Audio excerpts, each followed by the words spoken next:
Bismillahirrahmanirrahim. Assalamualaikum warahmatullahi wabarakatuh. Innal hamdalillah nahmaduhu wa nasta'inuhu wa nastahdi bihi wa nastaghfiruh. Wa na'udzu billahi min syururi anfusina wa min sayyiati a'malina. Man yahdihillahu fala mudilla lahu wa man yudlil fala hadiya lahu. Asyhadu an la ilaha illallah wahdahu la syarika lahu wa asyhadu anna Muhammadan 'abduhu wa rasuluhu. Allahumma salli wa sallim ala sayyidina Muhammad wa ala alihi wa ashabihi wattabi'in wa man tabi'ahum bi ihsanin ila yaumiddin. A'udzu billahi minasyaitonir rajim. Ya ayyuhalladzina amanu taqullaha haqqa tuqatih wa la tamutunna illa wa antum muslimun. Amma ba'd. Yang berusaha Tuan Haji Ahmad Nazri Muhammad Yusof selaku penerbit rancangan tafsir Al-Quran dan seterusnya sidang pendengar yang dirahmati Allah. Alhamdulillah, pertamanya malah kita bersama-sama merafakkan setinggi-tinggi kesyukuran kehadrat Allah Subhanahu Taala atas segala nikmat kurniaan dan rezekinya yang tidak ternilai.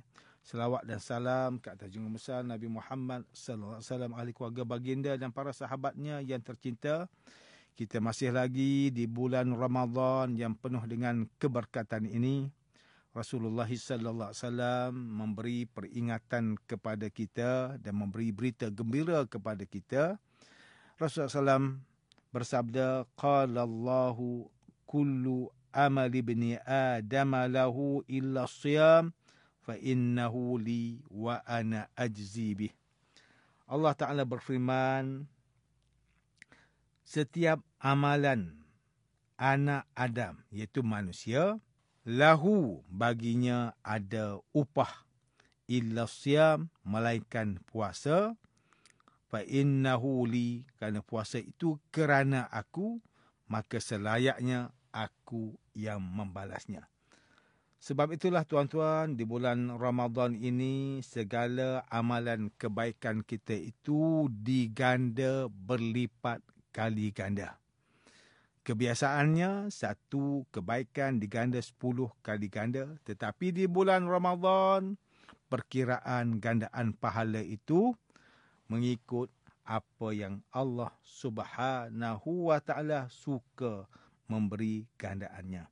Maka di bulan Ramadan ini, kita dapati ganjarannya satu malam lebih bernilai daripada 1000 bulan. Rebutlah peluang keemasan yang ada di dalam bulan Ramadan untuk kita gandakan amal kebaikan kita. Tuan-tuan dan puan-puan para pendengar yang dimuliakan, pada hari ini kita akan menyambung kembali rancangan tafsir Al-Quran bagi siri ke-28 bersama saya Profesor Dr. Muhammad Najib bin Abdul Kadir, Pusat Kajian Al-Quran dan As-Sunnah, Fakulti Pengajian Islam, Universiti Kebangsaan Malaysia. InsyaAllah pada kali ini kita akan membincangkan mengenai pentafsiran ayat ke-45 dan 46 surah Hud. A'udzu billahi minasyaitonir rajim. Bismillahirrahmanirrahim. Wa nada Nuhu rabbahu faqala rabbi inna bani min ahli wa inna wa'dakal haqq wa anta ahkamul hakimin.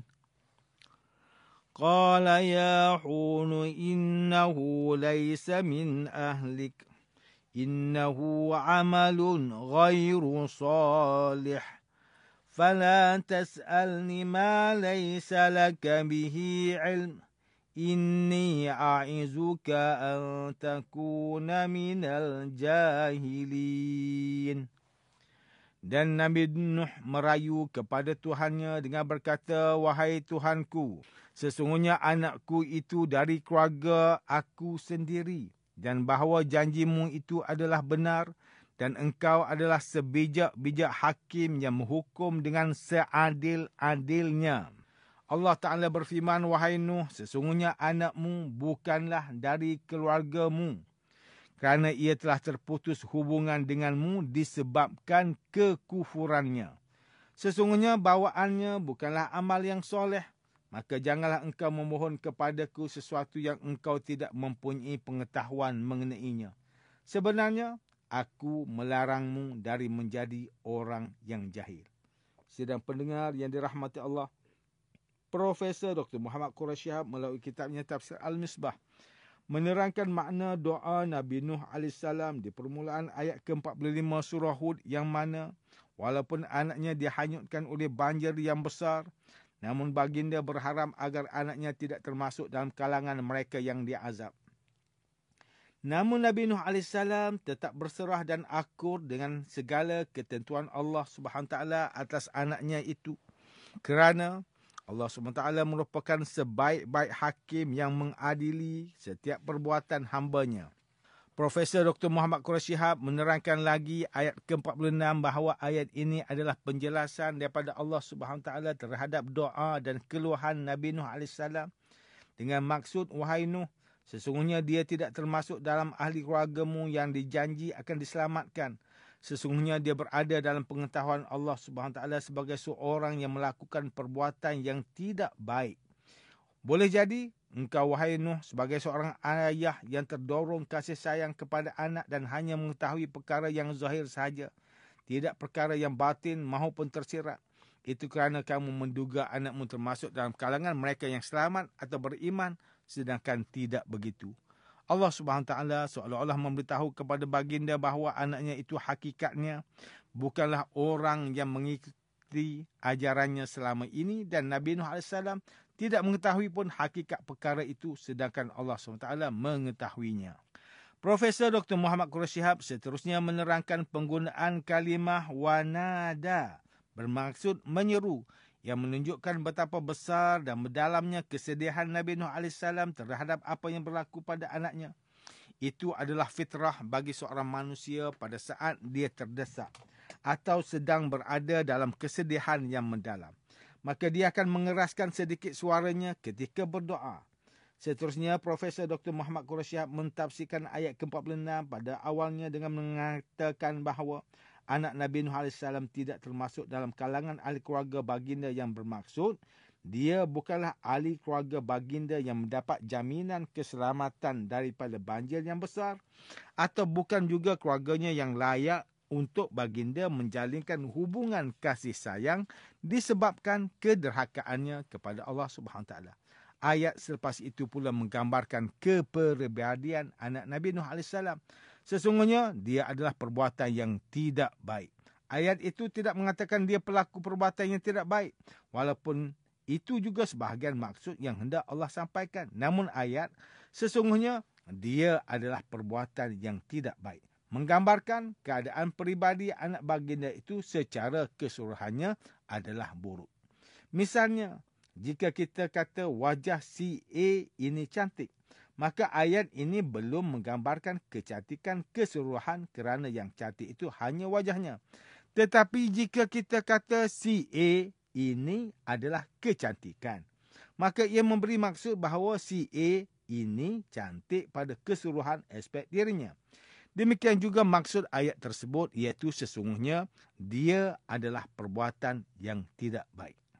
Profesor Dr. Muhammad Quraisy Shihab juga menerangkan ayat ke-46 ini menunjukkan bahawa keturunan khususnya bagi para nabi bukan ditentukan oleh hubungan darah daging secara mutlak, tetapi ia juga ditentukan dengan hubungan amal soleh dan kesetiaan dengan ajaran akidah yang mentauhidkan Allah SWT yang dibawa oleh ayahnya. Sidang pendengar yang dikasihi, mari kita lihat pula bagaimana almarhum Tuan Guru Ni Abdul Aziz Ni'mat mentafsirkan ayat ke-45 dan 46 surah Hud ini.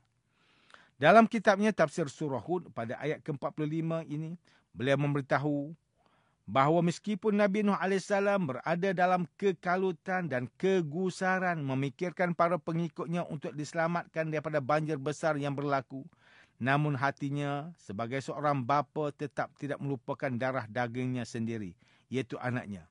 Demikianlah fitrah yang dikurniakan kepada manusia. Tuan Guru Ni Abdul Aziz Ni'mat juga mentafsirkan bahawa Nabi Nuh AS mempersoalkan mengapa anaknya tidak diselamatkan, sedangkan Allah SWT sudah berjanji untuk menyelamatkan ahli keluarganya. Mempersoalkan di sini bermaksud bertanya dalam keadaan resah untuk meminta penjelasan. Beliau juga menerangkan bahawa Nabi Nuh AS juga muskil dan merasa mustahil apabila anaknya sendiri tidak menyokong dakwah baginda. Meskipun begitu, baginda tetap tidak goyah keyakinannya kepada Allah Subhanahu Taala selaku hakim yang maha bijaksana. Seperti mana dalam pentafsiran Profesor Dr. Muhammad Quraish Shihab dan Hamka sebelum ini. Tuan Guru Ni Abdul Aziz Nikmat juga mentafsirkan ayat ke-46 surah Hud bahawa Allah SWT menjawab persoalan Nabi Nuh AS mengenai status anaknya yang tidak diselamatkan dari azab yang menimpa kerana anaknya itu bukanlah anak yang soleh. Jadi, beliau menerangkan kepada kita supaya tidak bermegah atau berbangga dengan seseorang kerana dia anak Tok Guru, anak ustaz, anak saya, anak kepada kawan rapat saya, mahupun berbangga dengan sesiapa sahaja kerana mempunyai hubungan darah daging dengan kita. Hal ini kerana iman tidak boleh diwarisi seperti harta.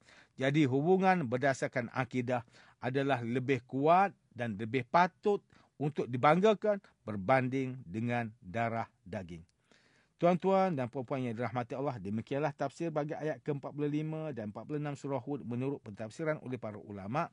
Ayat ke-45 dan 46 surah Hud ini menjelaskan kepada kita bahawa anak merupakan kurniaan Allah SWT. Namun anak yang berjaya adalah anak yang ditanamkan dan dipasakkan agama dalam kehidupan sehingga sudah sebati agama itu dalam dirinya. Namun pada hari ini banyak antara kita yang terlalu bangga dengan pencapaian anaknya dalam urusan dunia. Belajar sehingga meraih pelbagai anugerah, mendapat pekerjaan yang hebat dan diimpikan, mempunyai rumah yang besar dan kereta yang mewah dan lain-lain lagi. Tidak salah untuk kita rasa bangga dengan pencapaian anak kita itu. Namun kita harus sedar apa yang lebih penting adalah kejayaan anak itu dalam mengamalkan dan berpegang kepada agama dalam urusan kehidupan. Itulah antara hikmah mengapa Nabi Muhammad SAW memerintahkan kepada kita supaya mendidik anak mendirikan solat sejak umur 7 tahun lagi. Supaya agama itu dipasakkan dalam diri sejak kecil lagi. Melentur buluh biar dari rebungnya. Lagi-lagi pada akhir zaman ini. Kita perlu tanamkan kecintaan anak untuk berpegang pada Al-Quran dan As-Sunnah supaya tidak mudah disesatkan dengan pelbagai tipu daya dunia akhir zaman ini. Rasulullah sallallahu alaihi wasallam bersabda, "Taraktu fikum amrayn lan tadillu ma tamassaktum bihima kitaballah wa sunnatan nabiy." Aku tinggalkan kepada kamu dua perkara dan kamu tidak akan sesat selama mana kamu berpegang dengannya, iaitu kitab Allah, Al-Quran dan sunnah Nabi-Nya, iaitu sunnah Nabi sallallahu alaihi wasallam. Sidang pendengar yang dirahmati Allah sekalian, antara pengajaran yang boleh kita ambil daripada ayat ke-46 surah Hud ini ialah, pertama, setiap Muslim hendaklah sedar bahawa hubungan atas dasar akidah itu jauh lebih penting berbanding hubungan kerana darah daging. Kedua, hubungan umat Islam hendaklah mengelakkan diri dari berbangga dengan pencapaian anak-anak dalam urusan keduniaan sehingga tidak merasakan kepentingan akan berpegang kepada agama kerana yang dinilai Allah SWT adalah amal dan takwa, bukan pencapaian di dunia. Ketiga, sebagai Muslim, kita perlu sentiasa bersangka baik dengan segala takdir yang ditetapkan Allah Subhanahu Wa Taala kerana setiap takdir itu sudah diatur mengikut kebijaksanaan Allah SWT yang mempunyai 1001 hikmah. Sidang pendengar yang dirahmati Allah, sekian saja rancangan tafsir Al-Quran pada hari ini. Semoga kita semua mendapat manfaat daripada perbincangan ilmu ini. InsyaAllah mudah-mudahan kita akan bertemu lagi pada siri rancangan tafsir Al-Quran yang akan datang. Wabillahi taufiq wal hidayah. Wassalamualaikum warahmatullahi wabarakatuh.